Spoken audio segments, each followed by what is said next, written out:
Hola, comienzo el test número 31. En la primera pregunta, los sistemas de seguridad pasiva. Bien, la palabra pasiva es sinónimo de en reposo. Entonces, cuando hablamos de algo que está en reposo, significa que está preparado para funcionar, pero que en principio no forma parte del funcionamiento activo del vehículo, del funcionamiento habitual del vehículo. ¿Cuáles son los elementos de esa pasiva? Aquellos que solamente van a entrar en funcionamiento una vez que ha ocurrido un accidente. A partir de ahí, pues tenemos el airbag, el cinturón, el reposacabezas. Esos sistemas los tenemos, algunos tenemos que abrocharlos, como ese cinturón, ¿vale? Pero verdaderamente su función es protegernos cuando ocurre el accidente, e indudablemente lo más importante es que los utilicemos correctamente, porque de poco vale que el vehículo tenga cinturones si yo no pongo el cinturón. Circular en motocicleta bajo una lluvia intensa obliga a moderar la velocidad, ¿vale? Circular con lluvia en un vehículo de ruedas es peligroso e incómodo. Por lo tanto, cuanto más despacio lo hagamos, más seguros estaremos. Todo conductor de un vehículo que circule detrás de otro está obligado a dejar entre ambos como mínimo la distancia de seguridad. Esa es aquella que, en caso de que ese vehículo, ese conductor, realice una frenada brusca e inesperada, a mí me dé tiempo y tenga espacio suficiente para detener mi vehículo sin colisionar con él. Eso es lo que se llama distancia de seguridad, y siempre va en función de la velocidad, del tipo de vía en la que me encuentro, por el tipo de asfalto, las condiciones de adherencia, etcétera. Está prohibida la parada en las intersecciones y en sus proximidades de las vías interurbanas solo si estamos creando una falta de visibilidad.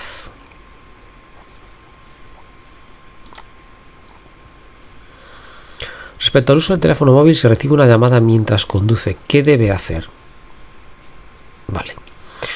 Indudablemente, si mi vehículo dispone de manos libres, puedo utilizar manos libres, pero es conveniente indicar que estamos conduciendo y que la llamada se reduzca al menor tiempo posible, puesto que cuanto más dure esa llamada, más concentración nos va a demandar, y esa concentración va a provocar una disminución de la atención de mi conducción, y eso es cuando entramos en un estado de peligro potencial.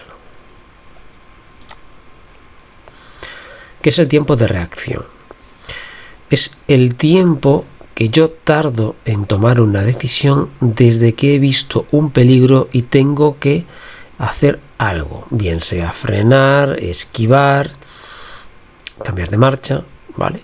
Entonces, ese tiempo que transcurre desde que yo veo, repito, desde que veo el peligro hasta que tomo esa decisión, se llama tiempo de reacción, y es equivalente a la distancia que voy a recorrer con mi vehículo en ese tiempo. Esa distancia se llama distancia de reacción. En esta intersección con señal de stop y buena visibilidad, ¿qué debe hacer? Detenerme siempre sin rebasar la línea de detención, o también llamada línea transversal, que es la que tenemos justo delante del stop. La mayor parte de las distracciones del conductor se relacionan con el estado psicofísico y su comportamiento, es decir, si estoy cansado, fatigado, somnoliento, enfadado, eso va a provocar que yo me concentre en mayor o menor medida en la conducción. En un paso nivel, ¿qué debe hacer si la barrera está en movimiento para levantarse? Esperar, ¿vale? Solamente puedo avanzar cuando la barrera esté completamente subida y permita el paso completo. De hecho, normalmente el semáforo, si es que hay semáforo que regule el paso nivel, se va a apagar cuando la barrera esté completamente levantada. ¿Una motocicleta puede circular sin tubo de escape? No, ningún tipo de vehículo, ¿vale? Exceptuando los vehículos eléctricos, porque normalmente no emiten gases al exterior. En los tramos de vía en los que por su estrechez no se pueden cruzar dos vehículos, tiene preferencia de paso el vehículo, en principio el que entre primero en el paso estrecho, ¿vale? El que primero llega, primero pasa.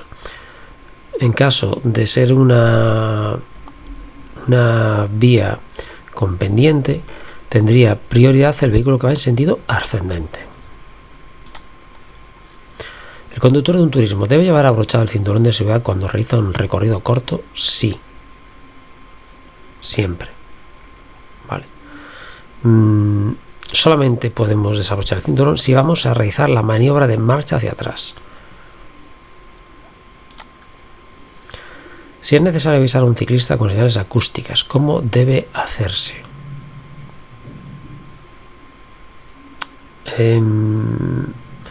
Manteniendo un margen de distancia razonable para no provocar un sobresalto en el ciclista.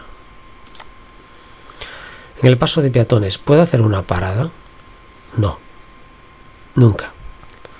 Si nosotros paramos encima del paso para peatones, ¿por dónde pretendemos que pasen los peatones? ¿Le abrimos las puertas y que pasen por el medio? Cuando sea obligatorio el uso del alumbrado, se debe llevar encendidas las luces de posición y las de gálibo, siempre y cuando el vehículo tenga una anchura superior a 2,10 metros.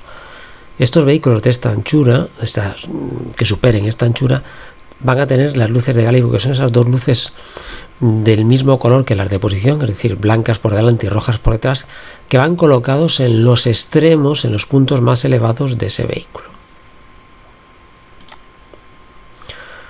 ¿Puede afectar la carga excesiva del vehículo al correcto funcionamiento de los neumáticos? Por supuesto. El neumático tiene un índice máximo de carga soportado, es decir, viene construido para soportar determinado peso, ¿vale? Si se supera ese peso, ese neumático puede reventar o puede crear una situación de falta de adherencia.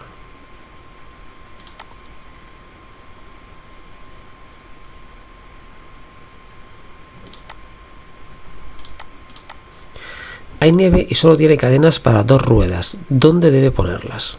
Bien, son las suficientes, puesto que en principio las cadenas siempre se van a colocar en las ruedas motrices y normalmente tendremos siempre 2 ruedas motrices, bien sean las delanteras o las traseras. En los vehículos 4x4 de tracción permanente, pues podremos elegir en cuál de ellas podemos colocarlas o debemos colocarlas. Pero en principio las cadenas siempre vienen solamente para 2 neumáticos.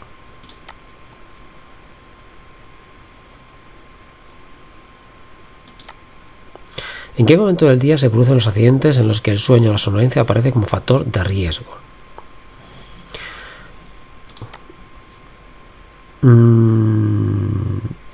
A ver, suelen ser de noche, ¿vale? Pero también hay momentos del día, especialmente cuando amanece o después de comer, que son especialmente propensos o adecuados para que tengas ese periodo de somnolencia. Está obligado a comunicar a la Jefatura Provincial de Tráfico el cambio en sus actitudes físicas que suponga realizar adaptaciones en su vehículo. Sí, ¿vale? En ese caso estás obligado a superar un nuevo reconocimiento psicotécnico para que ahí se especifique cuáles son las limitaciones que tienen que quedar reflejadas en el permiso de conducir a partir de ese momento. A partir de la señal, el conductor de un camión de menos de 3.500 kilos. Atentos al peso porque aquí es importante. Un camión de menos de 3.500 kilos, vale. No le afecta ¿De acuerdo? ¿Puede adelantar? Sí. ¿Por qué? Porque esta señal dice prohibido el adelantamiento para camiones cuya masa máxima autorizada sea superior a 3.500 kilos. Es decir, los que se conducen con el permiso B, ¿vale?, podrían realizar adelantamientos perfectamente. Entonces, ¿puede adelantar? Sí.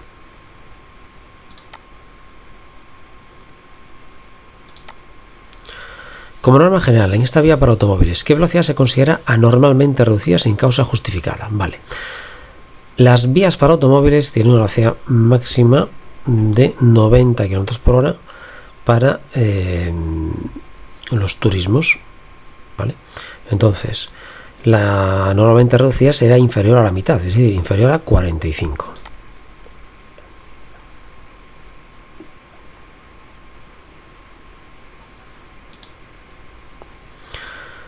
La señal prohíbe, pues este dibujo está clarísimo, prohíbe cambiarle sentido, ¿vale?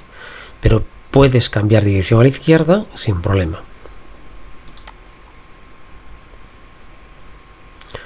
Las flechas pintadas en la calzada. Estas flechas me indican que este carril se va a acabar, por eso me está diciendo que me desplaza al carril de la derecha.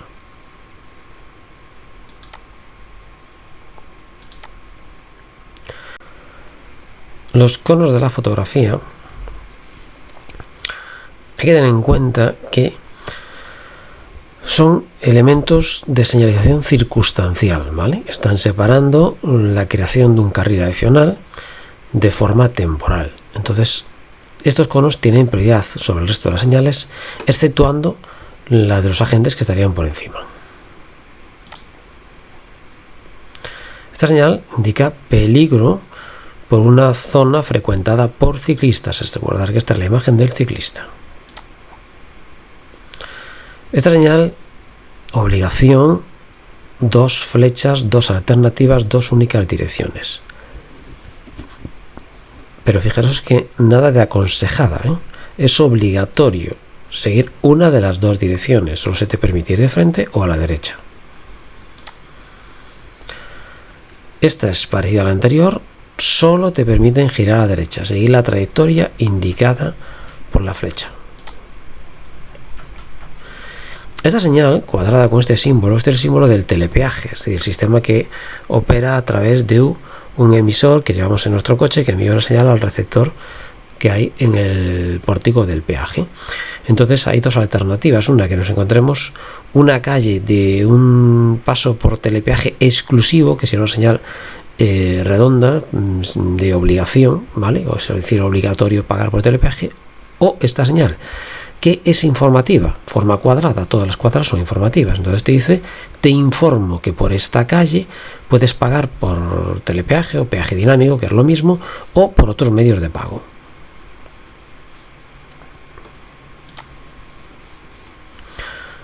¿Circula correctamente el vehículo amarillo? No. Fijaros que esto es muy fácil de ver. Está libre el carril a la derecha, entonces en principio debería circular por la derecha o debería utilizar el inmediato a la derecha si su intención es adelantar al camión que está allí. Por supuesto, superando la velocidad mínima de 70.